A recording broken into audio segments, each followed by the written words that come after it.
Ինչ է հոգեհանգիստը։ Շատ կարևոր է երկրի վրա ապրող մարդկանց պարագային, այսինքն երբ մենք ապրում ենք, շնչում ենք, մեր ննջեցյալների համար կատարված աղոթքները։ Մենք հաճախ գալիս ենք հոգևորականին, խնդրում ենք, որպեսզի հոգեհանգիստ կատարվի։ Հոգու հանգստության համար կատարված աղոթք։ Եվ մի հետաքրքրական պատմություն կա, առակ կա, ասում եմ, մի մարդ մեռնում է եւ դրախտ է գնում, առակ է պատմություն է, ասում է, եւ Աստված այցելում է այս մարդուն։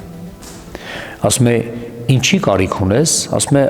ամեն բան կա, միայն ջուր չկա խմելու, ծարավում եմ։ Եթե հնարավոր է ինձ ջուր տուր, Տեր Աստված, խմեմ։ Ասում է, շատ լավ, ասում է, ձեռքից սափորը հանդիպակաց ջարին դիպեցրու եւ այնտեղից ջուր կողոսի եւ դու քո ծարավդ կհագեցնես։ Այս մարդն այդպես էլ անում է, ձեռքի սափորը հանդիպակաց ջարին է դիպեցնում եւ այնտեղից առատաբուխ ջուր է հոսում եւ ինքն իր ծարավն է հագեցնում։ Անցնում են տասնյակ տարիներ այս դեպքից եւ Աստված նորից է այցելում այս մարդուն, ասում է, ինչի կարիք ունես, ասում է, այն ժառից, որից ջուր էր բխում, այդ ժառի ջուրը ցամաքել է։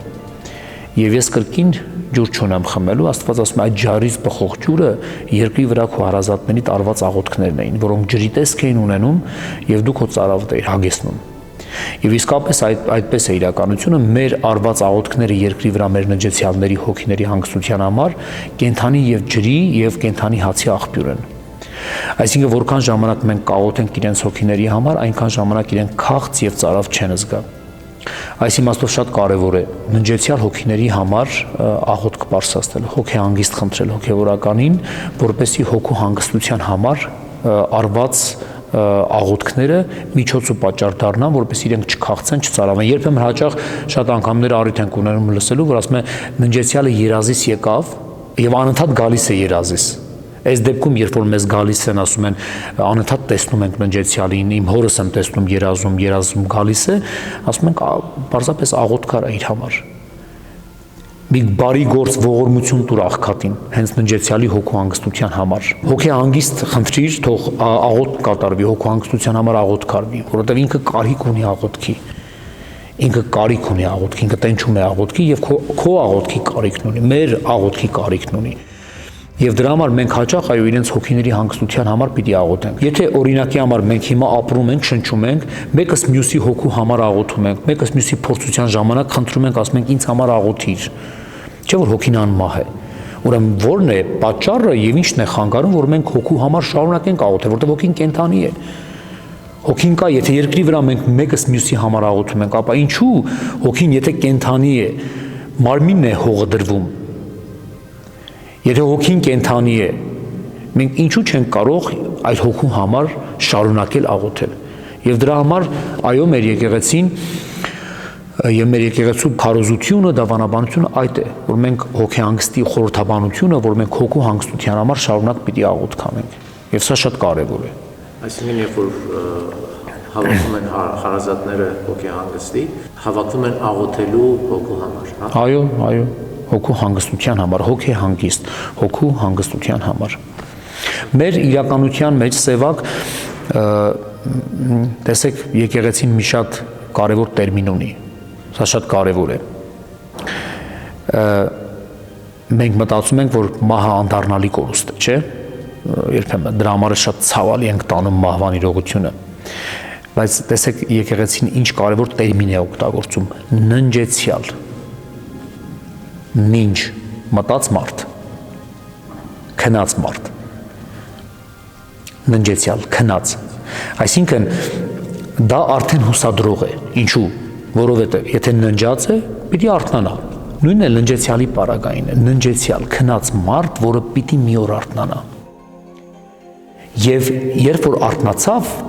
հա, որը պիտի տեղի ունենա, բոլոր ննջեցյալները պիտի Տիրոջ դատաստանի առջև կանեն, մենք բոլորս պիտի իրար գնանք այնտեղ տեսնենք։ Սա մեր լավագույն մխիթարությունն է, զինվորը կորցրած ծնողի մխիթարությունը, որ ինքը իր զավակին պիտի տեսնի։ Յուրաքանչյուր մարդ իր բարեկամին պիտի տեսնի, իր ընտանիքին պիտի տեսնի, իր կողակցին պիտի տեսնի, եթե կորցրել է, իր զավակին պիտի տեսնի, որ կորցրել է, եթե վաղաժամ կորցրել է, եւ իր համար դա անհուսալի անդառնալի կորուստ է, որտեղ իրենց զավակները, իրենց ընտանիքի անդամը ննջած են եւ պիտի վեր հառնեն, հարություն պիտի առնեն Տիրոջ օրինակով եւ կանգնեն Տիրոջ դատաստանի առջեւ, բոլորս պիտի կանգնենք։ Ուստի շատ կարևոր է, որ մենք այս ժամանակավոր կյանք օգտագործենք անժամանակ հավիտենական կյանք ժառանգելու համար։ Ինչ է հուղարկավորությունը։ Ուղի դնել, ճանապարհ դնել։ Եվ մենք այո, ուղի ենք տալիս, ճանապարհ ենք դնում ննջեցյալին մի կյանքից մեկ ուրիշ կյանք։ Պողոս առաքյալը իր թղթերից մեկում ասում է, մարմինը հողն է դրվում եղծանելի վիճակում եւ հարություն է առնում անեղծ։ Հող է դրվում պակասավոր եւ հարություն է առնում անթերի։ Հող է դրվում իբրև շնչավոր մարմին եւ հարություն է առնում իբրև հոգեվոր մարմին։ Այսինքն մեր մարմինը ապականացում մարմին է, բայց հարության ժամանակ դառնալու անապական մարմին։ Հուղարկավորության ծեսը մեր ծիսական մաշտոցում տեղ գտած ծիսական արարողություններից մեկն է, 3 մաս է առանձնացրել։ Նախ կատարվում է տան կարգը, ննջեցյալը ժամանակին այդպես է եղել, որ ննջեցյալին դրել են իր տան մեջ եւ կատարել են տան կարգը, որից հետո տարել են ննջեցյալի մարմինը եւ դրել են եկեղեցում եւ կատարել են եկեղեցու կարգը եւ հետո տարել են գերեզմանատուն ննջեցյալի վերջին բնակարանը գերեզմանափոսը, որ համարվելու է նաեւ մեզանից յուրաքանչյուրի վերջին բնակարանատեղին եւ այդտեղ կատարվել է գերեզմանի կարգը։ 3 մասից է բաղկացած հուղարկավորության ծեսը՝ տան կարգ, եկեղեցու կարգ եւ գերեզմանի կարգ։ Կարևոր է հոգևորականի ներկայությունը։ Այո, անչափ կարևոր է հոգևորականի ներկայությունը հուղարկավորության ժամանակ, որովհետև եթե մահացողը մկրտված է, իրեն պետք է քրիստոնեական ծեսով հուղարկավորել։ Եվ դրա համար շատ կարևոր է, որ քրիստոնյայի գերեզմանը կնքվի։ Մենք 4 մասից հատուկ կերպով կնքում ենք քրիստոնյայի գերեզմանը եւ հետաքրքրական է վերջին աղոթքի մեջ ասում ենք անշարժ եղիցի կնիկ Տերունյան մինչեւ իկալուստն Քրիստոսի։ Թող անշարժ լինի տերունական կնիքը, Տիրոջ անունով դրված կնիքը մինչեւ Քրիստոսի երկրորդ գալուստը։ Երբ Քրիստոս կգա եւ իր փառքով բոլորը հարություն կառնեն եւ այդ կնիքը կբացվի եւ ննջեցյալները գերեզմանից հարություն կառնեն եւ կգնան կանգնելու Տիրոջ դատաստանի առջև։ Ժողովրդի կողմից ստեղծված տարբեր ավանդույթներ կան, որ ժամանակին եւ ընդ որում տարբեր մարզերում, տարբեր համայնքներում տարբեր մոտեցումներ կան։ Այո, նկատելի է, որ երբեմն նաեւ անձնական պարագաներն են դնում, ինչ որ պարագաներ են դնում ննջեցյալի հետ միասին, որպեսի գնա, ինչ որ արգել որպես այդպեսին եկեղեցին չունի, բայց եկեղեցու ծիսական արարողության մաս չի կազմում դա։ Բարձրապես ժողովրդի կողմից ստեղծված ավանդույթներն են, որոնք պահվում են եւ եկեղեցականները երբեմն դեմ չեն կանգնում, այսինքն որևէ խնդիր չեն տեսնում, որպեսի այդպես կատարվի։ Ինչպես հաշվել 7-ն ու 40-ը։ 7-ը հաշվում է ննջեցյալի թաղման օրը ներառյալ, այսինքն որ օրը որ հուղարկավորության ծեսը կատարվում է, հենց այդ օրը ներառյալ 1 հաշվում են եւ 7-րդ օրը կատարվում է 7-ի 7 օրեքի հիշատակությունը։ Իսկ 40-ը հաշվում է ննջեցյալի մահվան օրվանից, մահվան օրը ներառյալ եւ այդպես շարունակաբար 40-րդ օրը կատարվում է ննջեցյալի 40-ի կարգի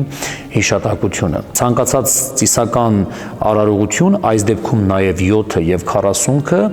մեր ծիսական մաշտոցում տեղ գտած արարողություններ են եւ երբեմն շատ հաճախ մեր հավատացյալները եւ նույնիսկ եկեղեցու մասին այդքան էլ պատկերացում չունեցող եւ ունեցող մարդիկ չգիտեն, որ 7-ին եւ 40-ին եւս պետք է հոգեվորականի հրավիրեն, որպեսի ննջեցյալի գերեզմանի վրա կատարվի 7 օրեքի կարգը եւ 40-ի կարգը։ Այս իմաստով շատ պատշաճ է, որ եկեղեցական ծիսական մաշտոցում տեղ գտած կարգը կատարվի գերեզմանի վրա, որովհետև յուրաքանչյուր օր իր խորհուրդը եւ իր նշանակությունն ունի։ 7-ը իր խորհուրդն ունի եւ 40-ը իր խորհուրդն ունի։ Ժամանակին սքացել են 7 օր եւ 7-րդ օրը կարծես թե համարվել է սքի լուծման օրը եւ կատարվել է 7-ի կարգը եւ լուծվել է սուքը։ Իսկ 40-ի խորհուրդը մեր եկեղեցու դավանաբանության եւ ընկալման մարդու հոգին 40 օր շարունակ մնում է երկրի վրա, որից հետո 40-ի կարգով հոգին բարձրանում է երկինք, նաեւ այդ մասին որպես բնութագրում կա 40-ի կարգի մասին, որ մարդու հոգին երկրի վրա է, օրինակ ունենալով Քրիստոսի մահվանից հետո մինչև համբարձում ընկած ժամանակահատվածը 40 օրեր շարունակ, որից հետո Քրիստոս համբարձվեց երկինք, այս դեպքում նաև մարդու հոգին 40 օր հետո բարձրանում է երկինք։ Այսօր շատ անհասկանալի երբեմն իրողություններ կան եւ մենք փորձում ենք մարդկանց նաև զերծ պահել այդպիսի իրողություններից, տեսնում ենք, որ գերեզմանը կնքելուց հետո հաճախ շատ համայնքներում այդպիսի սովորություն կա, բաժակ են բարձրացնում, խմում են եւ մնացած ավելցուկը լցնում են գերեզմանափոսի վրա։ Մենք ոչ միայն խստի վարքելում ենք, որտեղ այդ գերեզմանատեղին սրբություն է եւ դա կնքվում է խաչի նշանով 4 մասից։ Եվ երբ որ այդ կնքված գերեզմանի վրա մենք այդ օղին ենք լցնում, եւ այդպիսի ավանդույթ գրեթե շատ համայնքներում ես հանդիպել եմ, տարբեր համայնքներում կա, օղի խմում են եւ կեսը լցնում գերեզմանափոսի վրա։ Սա խոտելի երևույթ է, անհասկանալի երևույթ է, ինչը որ հոգեվորականներն արգելում են եւ թույլ չեն տալիս։ Ժամանակին Սովետ միության տարիներին, որ արգելված է եղել, հոգեվորականները չեն կարողացել անհրաժեշտ այդ գաղափարական դաստիարակությունը տալ, քրիստոնեական դաստիարակությունը տալ, մարդիկ իրենց համար տարբեր համայնքներ ստեղծել են հուղարկավորության ծեսի տարբեր մոդելներ, տարբեր մոտեցումներ եւ երբեմն աբսուրդի ժանրին մոտեցող մոտեցումներ կան, օրինակ Գեղարքունիքի մարզում տեսել եմ, թե ինչպես ննջեցյալ տղամարդու դագաղի մեջ 2 շիշ օղի դրել են եւ այդ օղիներով ճանապարհել դեպի գերեզմանափոսը։ Սրանք պարզապես անընկալելի, անընդունելի երևույթներ են։ Հոգեացը ինչ է համարվել։ Ննջեցյալի համար տրվող ողորմություն։ Այսինքն ժամանակին այդպես սեղաններ չեն գցել կիլոմետրելով կամ գնացել են հոգեացի ռեստորանում նստել են, կերել խմել են, ոչ, դա համարվել է աղքատի կերակուր եւ դա մատաղի խորհուրդն է ունեցել, այսինքն ինչպես որ մենք մատաղ ենք անում եւ բաժանում ենք աղքատներին, կարիքավորներին եւ դրանով իսկապես մեր հոգիների համար ենք լավություն անում, այնպես եւ հոգեհացը համարվում է ննջեցյալի հոգու հանգստության համար տրվող կերակուր, որը պիտի տրվի աղքատներին։ Դա կարող է տարբեր կերպերով ընկալումներով լինել, կարող է գումարի տեսքով տրվել աղքատին, կարող է պարզապես ուտելիքի տեսքով տրվել աղքատին, որպես այդ մարդու հոգու համար տրվող կերակուր, որպեսզի աղքատներն ուտեն եւ այդ մարդու հոգու համար աղոթք բարձրացնեն։ Եվ դա շատ ավելի ընկալելի ու լավ ավանդույթ կդառնա, որ ընդհանրապես հոգեացի արարողությունը դուրս գա մեր իրականության մեջից։ Ննջեցյալի հոգու համար ինչ է պետք։ Արդյոք այդ կերուխումը պետք է նստել, ուտել, խմել, չգիտեմ, բաժակաճար ասել։ Իր համար պետք է իր հոգու համար պետք է ողորմություն, այդ բարի գործ, այդ աղոթքն է պետք։ Եվ այնինչ որ պետք է, մենք կարող ենք դա այդ կերպով, այդ ընկալումով անել։ Եվ սա ավելի օգտակար է, քան երբ որ այդպիսի մոտեցում է ունենում, այդպես կիլոմետրերով սեղան են դնում եւ նստում են ուտում, խմում, քեֆանում եւ երբեմն նաեւ մոռանում ինչի համար են հավաքվել։ Պետք է ժողովուրդը պարզապես հոգեվորականի հրահանգներին հետևի, լսի, թե հոգեվորականն ինչպես է խորհուրդ տալիս, ինչպես է առաջնորդում այդ ամեն ինչը։ Եվ այս դեպքում մենք նաև կխուսափենք, խուսանավենք որոշակի անհարկի միջոցառումներից, որոնք ժողովրդի կողմից եկել են եւ սխալ են։ Երբեմն մենք տեսնում ենք երիտասարդների մահվան պարագային չի տրվում հոգեաց եւ շատ լավ է։ Ում համար եք այդ հոգեացը տալիս։ Ննջեցյալի համար, որպեսզի մի լավ բան անեք իր հոգու համար, ուրեմն տվեք աղքատին։ Դա աղքատի կերակուր է։ Իսկապես այդ մարդիկ հավաքվածները չեմ կարծում, որ որևէ մեկը կարիք ունի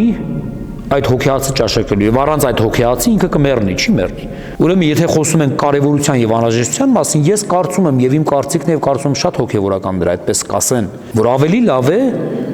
այդ հոգեացը ծառայի այդ մարդու հոգու փրկության համար։ Եվ ոչ թե վերածվի ուտել խմելու եւ երբեմն նաեւ անհարկի եւ որոշ համայնքներում տեսնում ենք, որ չափազանցության հասնող որոշակի դեպքերի ենք տեսնում, որ այլևս մոռանում են թե ինչի համար են հավաքվել։ Երբեմն դա վերածվում է արդեն հարբեցողության եւ այլն։ Եվ սա պարզապես խոտելի երևույթ է եւ մենք այս մասին պիտի մտածենք։